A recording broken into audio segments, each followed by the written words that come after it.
AI recording devices or wearables are now threatening IP infringement in brand new ways. So Katie, we're jumping on today. We're going to go for about, 15, 20 minutes here, but I have to tell this quick story because I think you're going to relate. I think you're going to see more of this. And you as the professional IP person on board here, I think you're going to tell us what might happen. So here's the deal. I went to a great event with Chad Jenkins, give him a shout out. It's called Collab Con out of North Carolina. And Sarah, my integrator, was there, and we were at a dinner with a lot of new people. And these people are entrepreneurs. A lot of them are tech people, authors. And we're having this dinner at this Italian restaurant. We're talking about all kinds of like just normal business life stuff. But I mean, I hear some good thoughts from people, some good IP, because I see IP everywhere, and I'm hearing this guy talk and that guy talk and this lady talk. Anyway, long story short, I look down and I see this guy's pin. Okay. And it's just like a little, I don't know, probably the size of a quarter, maybe $50 or something like that. And I look and I see two guys have them, and they don't even know each other. One guy has one around a chain and one guy has like a clip. And there's this little white light, a little faint white light. And I mean, I kind of knew what was going on, but I didn't even ask him a question because I didn't know him that well. But I kind of looked at him, like looked at the pin, and he's like, "Oh, this is my AI recording device." And he's like, I wear it 24/7. And every meeting, just everywhere. And he's like, when I come home at night, I just connect it to my computer, and it basically transcribes every conversation I've had it throughout the day. And I'm like, okay, like I didn't even think twice, really. I'm like, oh, that's interesting. It wasn't until 2 days later, Sarah and I were chatting, and she's like, I think that even is more rationale for instant IP. And I'm like, what are you talking about? And she said, well, think about it. If everything you say is being copied and transcribed and uploaded to this gentleman's computer, and I'm not saying he's like some evil guy or something, but I'm just thinking like you could absolutely just by accident even start popping that into your AI and start creating IP and stealing people's stuff. What do you think about that, first of all? Yeah, it's really interesting too from a legal perspective, because in a lot of states you have to have someone's explicit permission to record them. So I find it interesting that he's just kind of wearing this and At a not conference, telling people, right, they may be getting recorded, which, could be a violation of the law. yeah. Well, and I think this is starting to go into bigger areas because I don't follow Meta glasses or whatever they're called these days. But I mean, we are, I would say, 6 months away from this going mainstream. Like I could see Christmas devices coming out around the holidays. Everyone's kind of like, what's the new trendy gift? What are people buying? And I mean, this thing's like, I don't know, just over $100, and they promote it as, like, oh, don't waste your time in meetings taking notes, but you could see how this could be used. I mean, for trade secret stuff. Yeah. I mean, there's all kinds of things, but there's all kinds of things. Yeah. And even to just, I could see it as a useful tool if you're in a business meeting, company meeting, right? And you're kind of brainstorming ideas or talking about a new product, and you want to use the AI to kind of capture all of that, and then have some sort of documentation of the IP ownership, right? And kind of at that point, upload that right to instant IP and document it. Yeah, that's what I'm saying. I think that we've always said instant IP is the first layer, the fast layer. If you're just going from dinner meeting to the next day conference to the next thing to the next thing, it's tough to bust out your, journal and jot down, oh my gosh, Chad and I had a great chat, and we came up with this new framework and paradigm, and it'd be a lot easier just to be like, psh, plug it in, transcribe it, and all of a sudden, you know, you now might, again, Sarah's point was like giving people the benefit of the doubt, but like the malicious thing could not even be there. Right. But you just think, oh yeah, well, and I'm not even sure if the AI says speaker 1, speaker 2, speaker 3, because a lot of them don't. It just records everything. So you could easily be like, well, that I came up with that. Right. Exactly.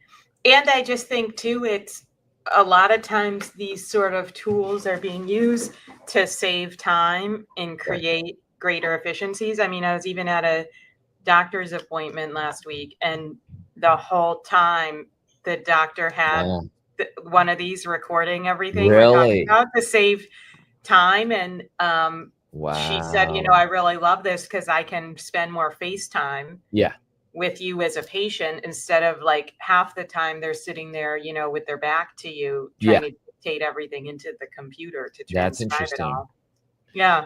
And that's why I think it's going to happen so fast, because and I'm not saying it's the evil tool, but you could see how, I mean, if I knew everything was being recorded, you know, you're at a dinner and someone's like, you know, I couldn't believe Greg the other day and how he said these things or something. And all of a sudden you're at dinner and it just leaves your mind afterwards. You don't care about Greg or whatever. Right. But now you could say that's defamation or. Right. And it can create a lot of issues in litigation too. If you have these recordings of, you know, you're talking about knowledge of competitors' patents, right? Sure. And you don't disclose that stuff to the patent office, and then later, you know, you're sued for infringing it, and you have this evidence on the record that you knew about the infringement. It can trigger a scenario where you owe treble damages, meaning 3 times monetary damages, because you're a willful infringer. So it can create a lot of issues. That's why, you know, clients get really mad at me on calls when I kick their AI bot out of the meetings, but it's for a specific purpose to reduce liability. So that these things aren't out there circulating later on that could really be damaging. So how do we navigate this? Because I feel like instant IP, so simple. I mean, you've seen it and we've perfected it, and Evan Ryan has been a great teammate AI company that we've hired to build efficiencies. But I mean, we say abracadabra means I create as I speak. Instant IP means I protect as I imagine. I mean, it's almost reduced the time that much. And then you can call up your lawyer and say, hey, here's the timestamp. Here's the moment we created it. What should we do now? Should we keep it as a trade secret? Should we create a copyright? You know, I'm not against all these. You know, I just filed a bunch of copyrights because I want monetary damages for AI stealing my books. Exactly. Well, and because the thing is too, what I think is most beneficial of a tool like Instant IP is that it helps organize your thoughts, right? It documents it, it proves ownership.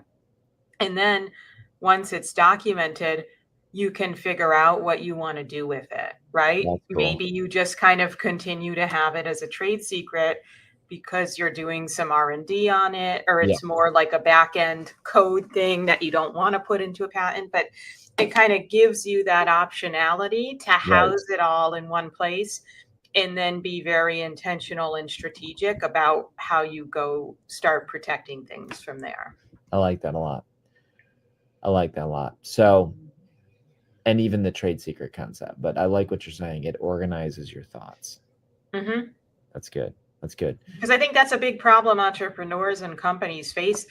They're so busy innovating all the time, and they don't think that these things are protectable, or they just don't pay attention to it.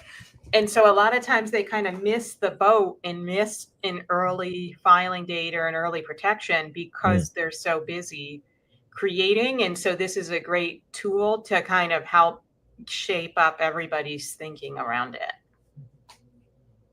So good. So good. I think you're right. I think we almost need a tool for today's speed. Mm-hmm. Right. Because the thing is, too, the speed of everything is 1,000x faster than it was even, 5 years ago. And so we need, these tools are great to help us keep up with the speed, but there also has to be this human interaction component of it too. Yeah. Oh, it's so true. I mean, I did a little, and we'll land the plane here, but I did a little funny thing. Right before I got on stage at Chad's event, there was a woman speaker named Angela, and I think I'll show you the pic here if I still have it. But she basically spoke, and she dropped this really good line, and I took a picture of it on the screen on purpose because I wanted to prove a point. And then when I got up on stage, I look, so put it this way, Katie, I'm sitting in the audience. She has this great quote. I take a picture of it. I go to the USPTO and look and see if it's trademarked, and it's not. And then I put quotes around it, which I usually do. And I look on Google and nobody had it. And then I ask Google AI, Gemini, who coined this? And it said nobody. So now I go up on stage and I say, hey guys, great to be here. Wasn't Angela awesome? Everyone, yeah. And then they all gave her a hand. And then I said, you know what, Angela, this quote that you gave was awesome. And I said, have you protected that? And she's like, no. And then I said, well, we're giving you a free credit. Protect it now because you just said it. And then I used the old example of, what if somebody rushes to protect it, locks you out of your own IP, and now you can't use this thing that you've built around? Right, exactly. So I think I'm going to use that strategy again, Katie. Let's drop that in, by the way. I'm not sure when this podcast is coming out, but this weekend, you and I will be at an event with some big people like Stephen Pressfield, the guy who wrote the book, The Legend of Bagger Vance, that stars Matt Damon and Will Smith. And I think is it Charlie? What's her name? Theron or something? I forget how you say her name. Oh, Charlize Theron. There you go. Oh my gosh. All right. I'm going to lean on you for that. Anyway. But yeah, he's going to be there. But the funny thing is I speak right before them. So I'm going to do this. I'm going to listen to some good IP and then use that analogy. What do you think? Good one? That's so awesome. I love that. Yeah. So I think, folks, if you are not preparing for this new age of AI, you better, because the devices are coming. The speed of IP, I think, is increasing exponentially. Yeah. You talked at one time that it used to be the day you filed, and there's talk of like even the time now. Right. Exactly. Because it just gets so competitive, and there's more exponentially more and more patent filings every single year. I mean, if we're doing fiber optics in the ocean floor to get trades to go faster with stocks, and yet 90% of the value of all companies is in their IP, like, we have to get faster than patents taking 1 to 3 years. Exactly. Well, and I think too, with the new USPTO director, there's a huge push to clear the backlog. The 800,000 patents. Yeah. So I think it'll be interesting to see how that speed goes here. I mean, there's trillions and trillions of dollars in those 800,000 patents. I mean, not only just the fees, do the math, but we're talking about venture capital funds that are on pause because, innovation that's waiting, new iterations because they don't want to go to market. I mean, there's a lot of potential income. That's right. There's so much potential income just at a standstill because of it.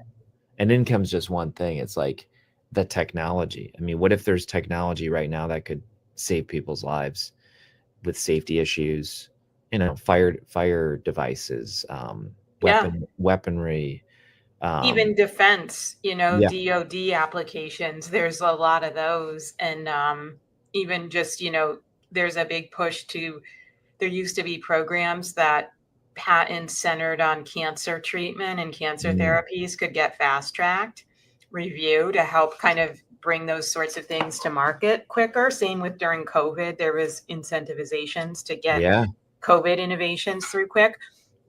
But all of those programs have been eliminated. So I think it'll be interesting to see if there's a shift there too.